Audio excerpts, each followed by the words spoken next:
Donc j'ai 15 minutes pour vous présenter la propriété intellectuelle, un domaine qui est très vaste et ça va être un vrai défi. Mais je vais essayer de le rendre le plus pratique et le plus concret possible. Brièvement d'abord, nous sommes une société donc basée à Nyon, spécialisée dans la propriété intellectuelle et on est l'interface entre les personnes qui ont des innovations, des idées et les différents offices pour les enregistrer, pour vérifier vos droits et défendre vos droits. Rien de plus concret que de prendre un cas pratique. Donc voilà, on imagine un secteur de développement qui a sorti une machine comme celle-là. Alors, qu'est-ce qu'il y a sur cette machine de particulier? D'abord, il y a un système esthétique. Vous avez donc une nouvelle forme qui peut être reconnaissable par elle-même. Donc, on voit ici que on va pouvoir peut-être réfléchir à la protection de la forme. Ensuite, je vais lui donner un nom à mon objet. La protection du nom, c'est le domaine des marques, comme vous le savez. Donc le même objet peut être protégé de différentes manières. Et il se trouve que les ingénieurs, ils ont inventé un système à double lame pour hacher beaucoup plus vite et beaucoup mieux. Alors on ne va pas discuter de la technique, mais juste pour vous donner donc ces trois domaines. Je vais l'appeler pélican, parce qu'il a un peu une forme de pélican.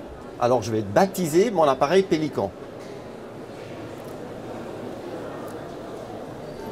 Dans ce cas-là, donc maintenant, je peux déposer la marque en relation avec ce produit. Donc, qu'est-ce que va protéger la marque? La marque va protéger l'objet ou tout type d'objet de cuisine. Donc, le nom Pélican va être attaché à une classe de produits. Ça veut dire que des produits d'ustensiles de cuisine, des produits qui servent à la fabrication d'aliments, mais ne va pas protéger par exemple une voiture ou de l'aliment pour chat. Donc on voit bien que dans les marques, on a le système de classe. Donc on spécifie quel type de protection on a. Le modèle se protège vis-à-vis de la forme esthétique. Donc on va protéger la forme, de nouveau en relation avec des aliments, avec des appareils pour traiter les aliments. C'est-à-dire que je vais pouvoir interdire à quiconque de faire un appareil similaire. Moulinex, par exemple, utilise essentiellement ce genre de protection pour des contrefaçons. Les Chinois sont très forts pour faire des contrefaçons et en général, ils reprennent les formes esthétiques parce que le client est habitué aux produits des grandes marques et ils vont s'identifier à ces marques-là, ils vont dire « Ah, mais ça ressemble, donc je vais acheter ce produit-là ». Vous imaginez, vous voyez très bien les machines Nespresso. On peut avoir la protection Nespresso dessus, mais on peut aussi avoir la protection sur la forme esthétique. Et les machines, même à café, vous le savez, deviennent des éléments de mode. Donc on va protéger la forme esthétique. Donc on a vu déjà la protection de la marque, le nom en lui-même. Maintenant on voit la protection de la forme esthétique. Et le troisième champ, c'est la protection du brevet, c'est la technique qu'on va y mettre dedans. Alors là, on rentre à un niveau beaucoup plus bas, inférieur, si je puis dire, c'est à l'intérieur de la machine, comment elle fonctionne.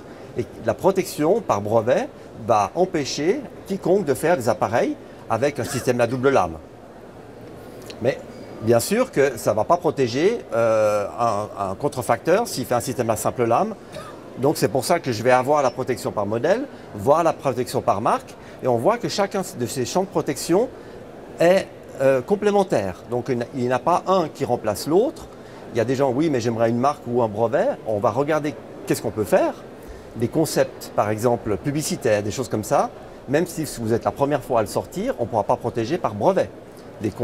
On a eu des gens qui viennent, j'aimerais distribuer des... Voilà, un des exemples connus, c'est... j'ai oublié de mettre le timer en route, d'ailleurs.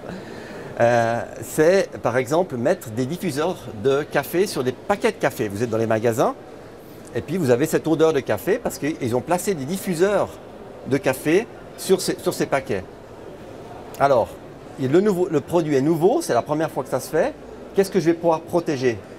La marque, le café, il a déjà sa marque, ce sera une grande marque connue.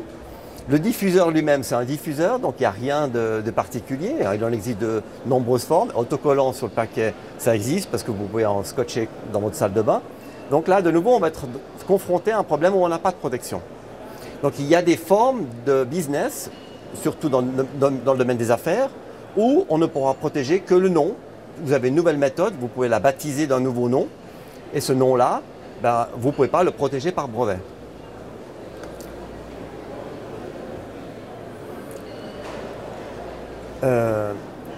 Il y a une méthode très connue dans le domaine des fitness, dont le nom m'échappe.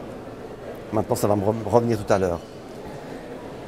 La question qu'on nous pose souvent, c'est à quoi sert le brevet? Maintenant, je vais parler un peu plus spécifiquement du brevet. Souvent, les personnes qui débutent leur société, les startups, me disent, ou alors les PME me disent, mais à quoi ça sert ce brevet? Alors, il y a 7 raisons pour moi de déposer un brevet. Pensée globale, qu'est-ce que ça veut dire? Le brevet vous amène à vous réfléchir exactement sur votre innovation. Qu'est-ce qui fait ma différence par rapport à la compétition? Et vous allez commencer à réfléchir quelles sont vraiment les distinctions techniques qui font que mon produit est différent de la concurrence.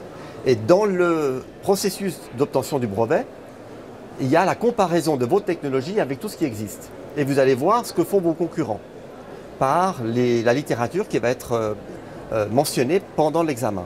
Et vous allez apprendre ce que font vos concurrents. De réfléchir à cela aussi, ça permet aussi parfois, moi je le vois avec la discussion avec les inventeurs, de dire mais dans le fond pourquoi vous avez fait cela? Est-ce que c'est essentiel ou pas? On l'a fait et est-ce qu'on peut le faire différemment? Et ce dialogue permet aussi d'ouvrir le débat et parfois réfléchir à des solutions plus génériques. Connaître l'activité de la concurrence, c'est justement par l'obtention de ces rapports de recherche, de la littérature, vous allez comparer votre document à tout ce qui se fait. Et quand vous voyez cela, tout à coup, vous vous dites, ouais, mais dans le fond, ils ont toujours la concurrence fait de cette manière-là.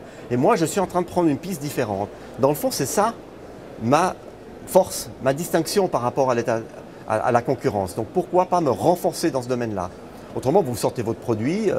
Donc, le processus brevet permet d'apprendre sur la concurrence. Vitrine de l'innovation. Vous savez maintenant, vous lisez tous dans la presse ces grands procès, Google, Apple, des Motorola, des Samsung. Et je lisais encore la semaine dernière que Google maintenant investit plus dans les brevets ou a racheté les sociétés pour étoffer leur portefeuille brevet qu'en dans la recherche-développement. Une société qui a des brevets, c'est une société qui innove et qui a une vraie valeur derrière, parce que cette innovation est garantie par les brevets. Une société qui innove et qui n'a pas de brevet, demain je prends l'idée pour moi et puis je peux ressortir le même produit. Du moment qu'il y a un brevet, c'est différent. Je discutais avec un responsable de Logitech qui me disait, c'est vrai, quand on évalue une start-up dans le but de la racheter ou de faire un accord avec eux, on va regarder quelle est leur innovation et quels sont aussi leurs brevets, parce que si on achète la société, on va acheter ses brevets avec et on va renforcer notre portefeuille. Donc ça permet de vous faire connaître. Des grandes sociétés surveillent les bases de données et votre nom tout à coup va apparaître. Ah, ils ont un premier brevet dans cette technique. Ah, ils en ont un deuxième là-dedans. Ce sont des gens qui sont à surveiller, dont on va s'intéresser. Vous venez frapper à la porte d'un grand qui a déjà vu votre nom dans les bases de données. Il se dit, ah, ces gens-là, et moi j'ai des cas concrets, je ne peux pas citer de nom, mais ces gens-là ont une technologie intéressante. Et en fait, ils ont acquis cette connaissance, non pas en faisant de la publicité dans les journaux, mais simplement par la publication des brevets. Création de patrimoine. Alors, on l'a vu tout à l'heure, maintenant, les sociétés sont très friandes d'avoir des brevets pour avoir ce patrimoine, ces valeurs-là, intangibles et qui sont aussi négociables. Donc, pour vous donner un chiffre, aux États-Unis, un brevet se négocie entre 100 000 et 1 million de dollars. Ce sont ces chiffres qui sont couramment articulés. Donc si vous avez un brevet en Europe, c'est différent. La culture de négociation des brevets n'est pas du tout aussi développée.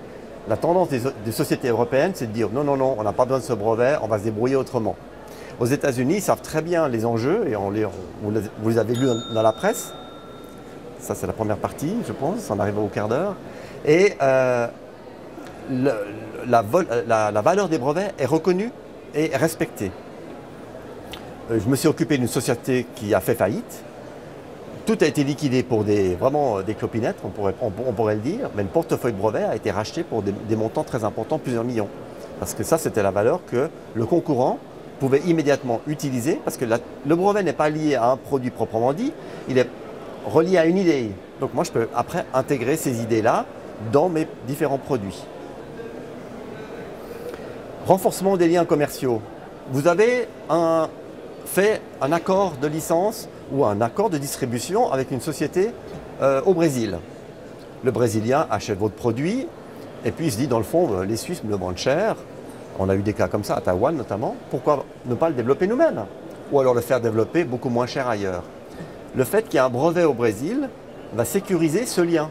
Parce qu'on va dire, écoutez, si vous nous faites un petit dans le dos, eh bien, sachez que le brevet va vous tomber dessus et va vous interdire d'importer d'ailleurs ou de faire fabriquer vous-même ce même produit pour le vendre.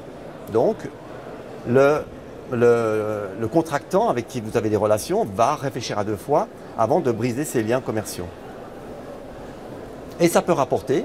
On a eu des cas où des gens ont réussi soit à vendre leur brevet, soit à signer des contrats de licence qui leur a donné des revenus réguliers.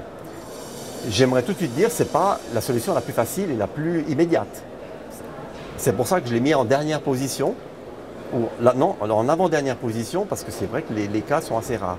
Mais dans l'optique d'une entreprise qui veut innover, sortir un nouveau produit, cette protection est pour moi indispensable.